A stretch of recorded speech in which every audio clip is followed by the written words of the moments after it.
నమస్తే, welcome to విధాత. నేను ప్రతిభ.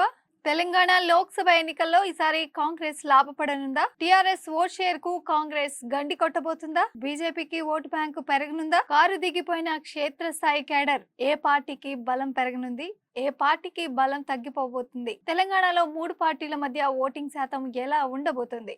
ఇదే అంశాలపై విధాత స్పెషల్ స్టోరీ. తెలంగాణ పార్లమెంటు ఎన్నికల ఫలితాలు మరో సంచలనానికి వేదిక కానున్నాయా? అసెంబ్లీ ఎన్నికలకు మించి వివిధ పార్టీల అంచనాలు తలకిందులు కానున్నాయా? జెట్ స్పీడ్ తో కాంగ్రెస్ బలపడుతోందా? చాపకింది నీరులా బీజేపీ బలం పెరుగుతోందా? ఇప్పటికే లీడర్ క్యాడర్ ను పోగొట్టుకున్న బీఆర్ఎస్ పరిస్థితి ఏంటి? తెలంగాణలో మొట్టమొదటిసారిగా అన్ని పార్లమెంట్ స్థానాల్లో రియల్ ట్రయాంగిల్ ఫైట్ జరుగుతున్న ఎన్నికల్లో లాభం ఎవరికి, నష్టం ఎవరికి?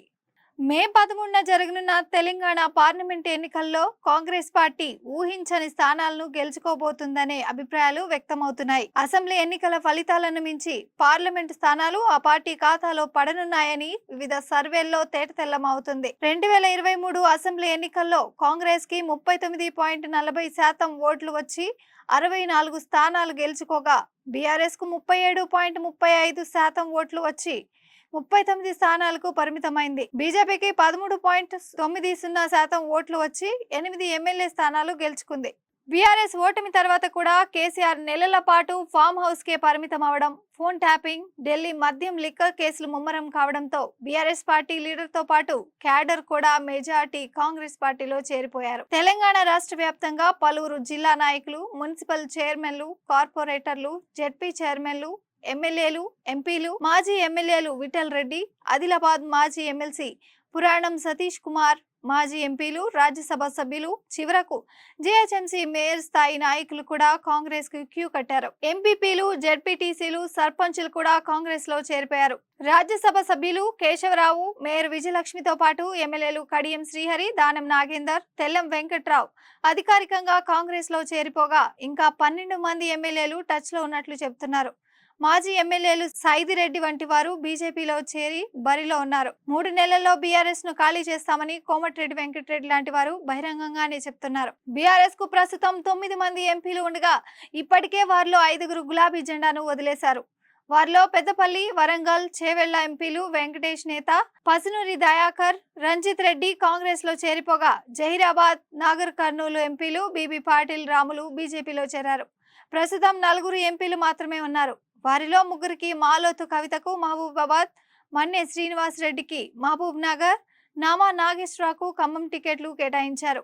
మెదక్ ఎంపీగా ఉన్న కొత్త ప్రభాకర్ రెడ్డి ఎమ్మెల్యేగా గెలిచారు. ఇకపోతే మాజీ ఎంపీలు సీతారాం నాయక్, గోడెం నాగేష్, మాజీ ఎమ్మెల్యేలు శానంపూడి సైదిరెడ్డి, ఆరూరి రమేష్, జలగం వెంకట్రావు బీజేపీలో చేరిపోయారు. ఇక పట్నం మహేందర్ రెడ్డి, పట్నం సునీతారెడ్డి, తీగల కృష్ణారెడ్డి, తీగల అనితారెడ్డి, బొంతు రామ్మోహన్, కంచెర్ల చంద్రశేఖర్ రెడ్డి కాంగ్రెస్ గూటికి చేరుకున్నారు.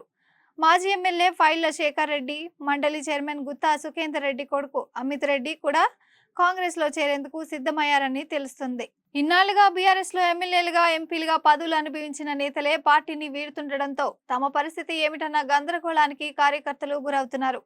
అసెంబ్లీ ఎన్నికల్లో ఓటమితో అధికారానికి దూరమైన తరుణంలో క్యాడర్కు భరోసానిస్తూ ముందుని నడిపించాల్సిన ఎంపీ, ఎమ్మెల్యేలే కారు దిగిపోతుండడం, ఇంకోవైపు పార్టీ అధినేత కేసీఆర్ కూతురు కవిత ఢిల్లీ లిక్కర్ కేసులో అరెస్టు కావడంతో పార్టీ శ్రేణులో మరింత నైరాశ్యం కనిపిస్తున్నది.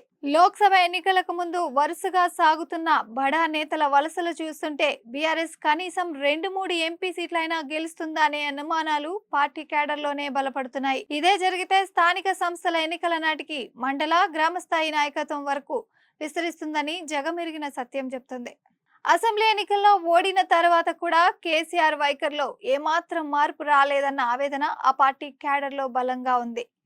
ఆయన నెలపాటు ఇంటికే పరిమితమైపోవడం, అప్పటికే ఫోన్ ట్యాపింగ్ కేసు వెలుగు చూసి పలువురు పోలీసు అధికారులు అరెస్ట్ అయ్యారు.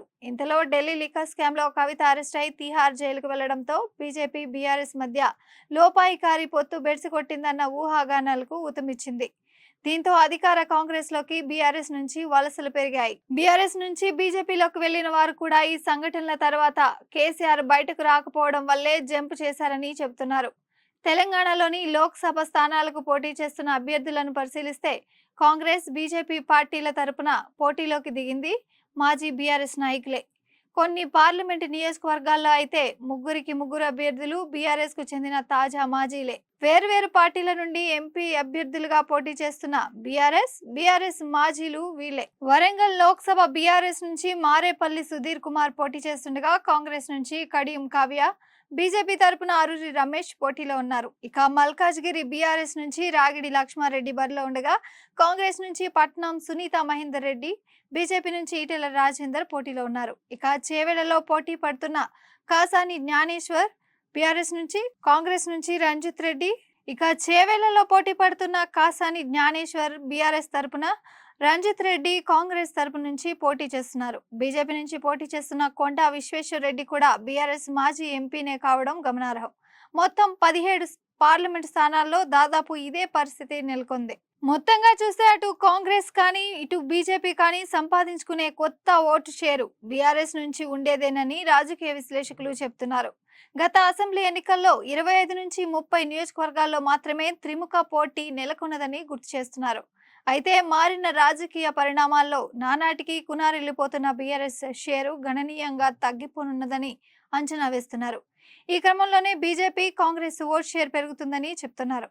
దాన్ని ఆధారంగా చేసుకుంటే ఈసారి లోక్సభ ఎన్నికల్లో మొత్తం 17 స్థానాలకు గాను హైదరాబాద్ మినహా మిగిలిన 16 సీట్లలోనూ త్రిముఖ పోటీ నెలకొనే అవకాశాలు స్పష్టంగా కనిపిస్తున్నాయని చెప్తున్నారు. అయితే సాధారణంగా ట్రయాంగిల్ ఫైట్ లో ఎవరో ఒకరు లబ్ధి పొందే అవకాశాలు ఉన్నా ఈసారి మాత్రం బీజేపీ పెంచుకునే ఓటు షేరు, కాంగ్రెస్ పెరిగే ఓటింగ్ శాతంతో అధికార పార్టీకే మెరుగైన విజయావకాశాలు ఉంటాయని విశ్లేషిస్తున్నారు.